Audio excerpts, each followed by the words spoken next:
Ravi de vous savoir nombreux à cette session d'actualité sur Chadi Lapano qui commence d'abord par les titres. Willy Wichie et Amandus Katanga, voilà les noms de deux députés provinciaux invalidés par l'Assemblée provinciale du Kasaï central. L'IDPS crie au règlement des comptes. Et puis autre chose, le général John Tibang, commandant de la 21e région militaire, a regagné Mbujimaï au terme d'une mission officielle de mois en dehors de la région. Et pour la page des sports, nous allons recevoir Pierre-Love Mukendi dans ce journal. Tout pour les titres, les détails soupés.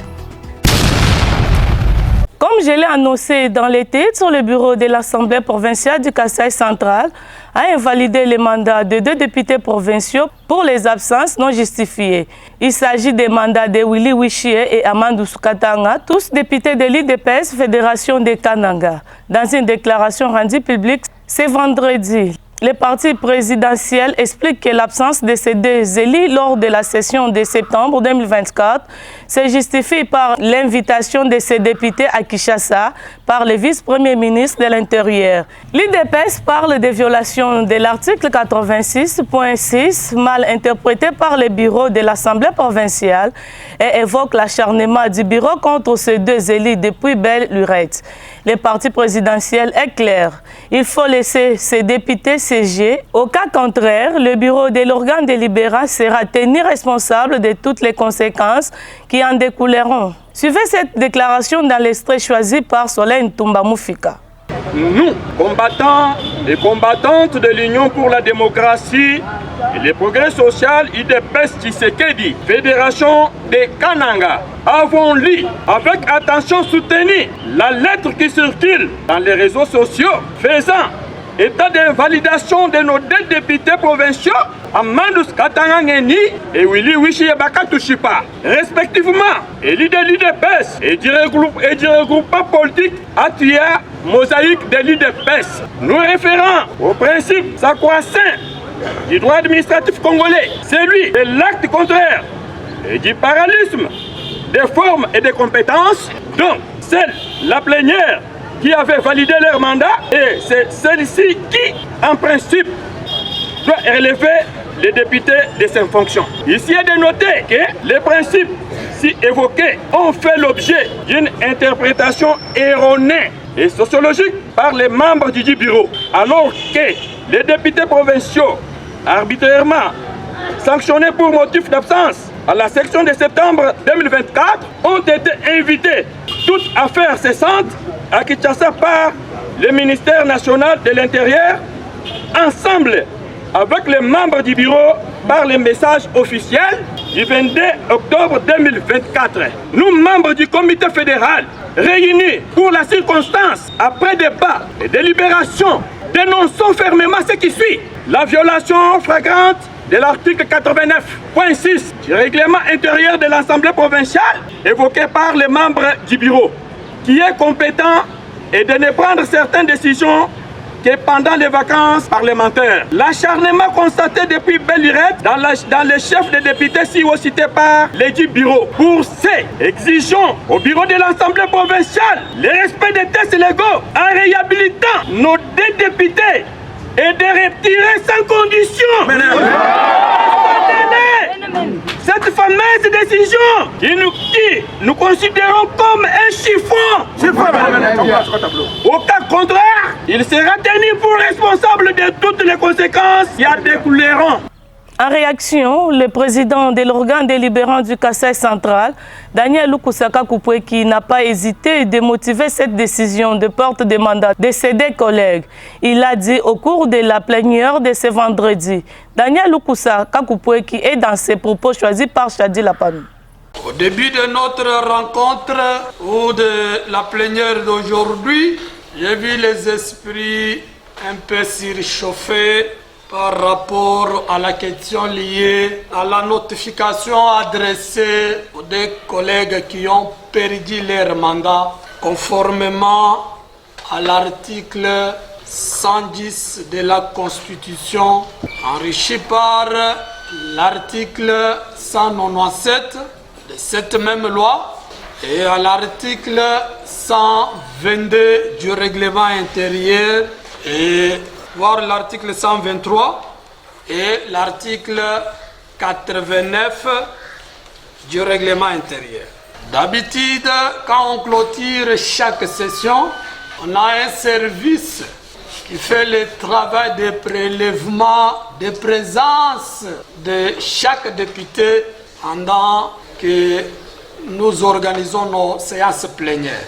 Il a été constaté depuis le mois de janvier, en charge de 2 collègues, après que ces rapports statistiques nous soient transmis, la violation de l'article 110 de la Constitution, enrichi par l'article 197 et l'article 122 et 89 du règlement intérieur. Toute la procédure voulue par le règlement intérieur étant épuisée, le 28 mai en cours, les 2 collègues ont été signifiés de perte de leur mandat. Néanmoins, le règlement intérieur leur accorde une seconde chance à l'article 123 d'introduire les recours si ils se sentent lésés par la notification leur adressée par le bureau. À Lomami, un nouveau visage prend les rênes de l'Assemblée provinciale. Hippolyte Kabangoumbouila a été élu vice-président ce jeudi avec 24 voix sur 26. Dans une plénière marquée par l'émotion, son prédécesseur, Augustin Malangou, déchu, le 5 mai, a surpris tout le monde en demandant publiquement pardon à ses collègues. Aimé Yacoulpa salué dans une institution en quête de stabilité. Sylvain Fize Moukadi, reportage. La séance est ouverte. À l'Assemblée provinciale de Lomami, les députés ont tranché. Hippolyte Kabangoumbouila est désormais le nouveau vice-président, élu avec 24 voix sur les 26 votants. Il y a eu 24 voix pour et des voix qui ne se sont pas prononcées. Et proclamé élu vice-président de l'Assemblée provinciale de Lomami, honorable Hippolyte Kabangoumbouila. Sous la conduite du président de l'Assemblée, Patrick Kilolongoyi, la plénière s'est déroulée dans un climat chargé mais maîtrisé. Le nouveau vice-président devra restaurer la stabilité d'une institution qui voulait être fragilisée par les récentes altercations. Élu du territoire de Cabinda, au sein du parti politique AGRN, Hippolyte Kabangoumbouila. C'est un sentiment d'humilité, de responsabilité et d'engagement dans les missions qui me sont confiées dans notre règlement intérieur à l'article 31. D'accompagner le président dans ses lourdes tâches en vue d'arriver à répondre aux besoins de la population qui nous a mandatés aujourd'hui à l'Assemblée provinciale. Une responsabilité parce que je veux me mettre en évidence désormais.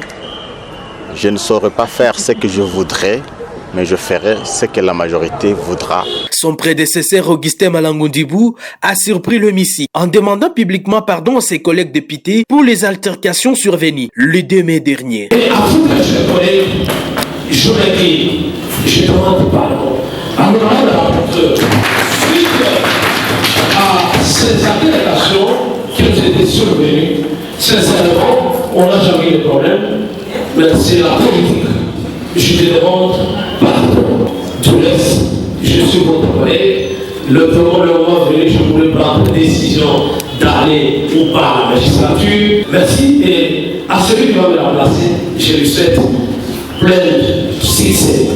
Sincère félicitations parce qu'il y a une candidature unique. Un geste salué par l'ensemble des députés et du public, marquant un tournant vers l'apaisement et la cohésion. À Lomami, l'heure est désormais au travail, avec une assemblée provinciale appelée à se recentrer sur sa mission, représenter le peuple. Et puis autre chose, après quelques mois d'absence dans sa juridiction, le général John Tshibangou a regagné la 21e région militaire ce jeudi. À son arrivée à l'aéroport de Bipemba, il a été accueilli par les commandants des grandes unités de l'armée et de la police. Le général John Tshibangou a aussitôt revenu, réitéré son engagement à œuvrer pour mieux sécuriser la zone sous son commandement. On l'écoute dans ses propos recueillis par Franck Mbambi. Je finis ma mission, c'est comme ça, je suis de retour à mon poste d'attache. Je suis parti, je suis revenu. Que tout le monde sache que le commandant région est revenu. Et le travail des routines continue. Il y a eu mon adjoint qui faisait l'intérim. Et il a très bien fait son travail. Je reviens prendre mon poste de commandement. Et je serai tout proche de la population comme toujours. Donc, s'il y a des problèmes, parce que le problème ne manque toujours pas, je suis disposé à répondre au téléphone, à parler avec tout le monde, à recevoir tout le monde, mais aussi à sécuriser la zone sur L'étau se ressort sur le ministre de la Justice, Constant Moutamba, est à nouveau visé par un second réquisitoire. Déjà affaibli par une affaire de détournement présumé de 39 millions de dollars liée à la construction d'une prison à Kisangani. Le ministre d'État en charge de la justice, Constant Moutamba, est à nouveau dans les collimateurs de la justice congolaise. Le procureur général pour la Cour de cassation transmis à l'Assemblée nationale un second réquisitoire, sollicitant l'autorisation d'une instruction contre les gardes des Sceaux. Cette nouvelle procédure fait suite aux propos tenus par le ministre devant le palais de justice de Kinshasa à son retour de Kalemi. Déclaration perçue comme une tentative d'intimidation, outrage à la magistrature et une entrave au bon fonctionnement du pouvoir judiciaire. Faire l'état des lieux des divisions provinciales installées provisoirement en ville de Beni après la chute de Goma entre les mains du M23 RDF. Voilà l'objet de la rencontre ce mercredi à Beni entre les chefs de division provinciale et Madame Espérance Kazabé, coordonnatrice principale du gouverneur militaire en charge du budget, affaires foncières, aménagement territorial et autres. Objectif, recueillir les désidérata de ces services étatiques qu'elle devra soumettre au gouverneur des provinces pour des solutions. Suivez Patrick Mouindo Banyanga, chef de division provinciale des transports et voie de communication dans ses propos choisis par Patrick Sialoura. L'échange, c'était établir un état des lieux de la province du Nord Kivu, comment fonctionnent tous les services de l'État qui sont installés sous sa coordination. Et à partir de là, on a présenté état des lieux, comment chaque service fonctionne, chaque chef de division, chaque responsable de service s'est prononcé et il a présenté correctement et brièvement son service. Et alors à partir de là, on a été bien saisi et aussi elle nous a remercié. Nous avons aussi été contents de cette séance qu'elle a tenue à notre endroit. Oui, en fait, elle nous a donné certaines orientations pour que nous puissions être à ses côtés tout le temps. Et en cas de difficulté que se présente, et s'il y a des soucis, on essaie de trouver une solution dans l'ensemble. Et elle nous a aussi parlé par rapport à la collaboration qui doit exister tout le temps. Et nous aussi, nous avons aussi présenté, nous avons donné certaines suggestions, à commencer par des difficultés que nous traversons par rapport à la vie que nous vivons, et aussi les suggestions. Elle, en tout cas, elle a présenté un bon encadrement par rapport à ça. Et elle va aussi peut-être présenter auprès de l'autorité provinciale les recommandations que nous avons données. Le chef de la province a été menacé, vous le savez. Nous sommes tous déplacés jusqu'à Beni, là où nous sommes d'une manière provisoire. Là, on se débrouille. C'est chaque division qui se débrouille pour son installation. Et à partir de là, donc, on a un peu de difficulté. À présent, je reçois Pierre Love Mukendi pour la page des sports. Bonjour Pierre Love. Bonjour Ritz Kaiwa. qu'est-ce qui domine sur l'actualité sportive? En sport, nous allons parler de la 59e édition de la Coupe du Congo, dénommée actuellement la Coupe du Président. Comme vous le savez, il y a deux équipes du Kasaï occidental démembrées qui vont représenter cette province à cette étape de la compétition. La première, c'est l'AS Saint-Luc qui a joué d'ailleurs la deuxième division de la Ligue nationale de football, qui s'est donc affiliée à cette compétition, la 59e édition, comme je le disais tout à l'heure, de la Coupe du Congo. Et pour cela, l'équipe de Saint-Luc va être reçue le 7 juin prochain à Lubumbashi au stade Kibasa Maliba Frédéric par l'équipe de GESCOL de Kolwezi. L'AS Saint-Luc sera reçue le 7 juin au stade Frédéric Kibasa Maliba par la formation de GESCOL de Kolwezi. Toujours à Lubumbashi, le deuxième représentant du Kasaï occidental, il s'agit de la jeunesse sportive de Kananga Jeska, sera l'hôte de la formation de ABC Katumbi pour cette participation.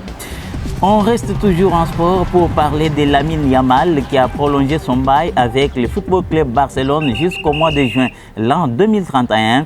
Dans les clauses de contrat, il faut noter cette clause libératoire d'à peu près 1 milliard de dollars. Et au cas où Lamine Yamal remportait les ballons d'or, le gars aura un bonus spécial ou spécifique en ce qui concerne ce qu'il va toucher comme montant au sein de la formation de Barcelone. Tout ce qu'il faut également noter, c'est que la saison prochaine, Lamine Yamal va porter la varèse numéro 10, autrefois portée par Lionel Messi et les grandes stars de cette formation. Voilà tout, Chouchou Nakayoa pour le sport. Et c'est par cette page de sport que je boucle cette session d'actualité sur Chadji Lapanou. Si vous l'avez aimé, dites merci à l'équipe rédactionnelle. Abonnez-vous, aimez, partagez, vous ne serez jamais déçus.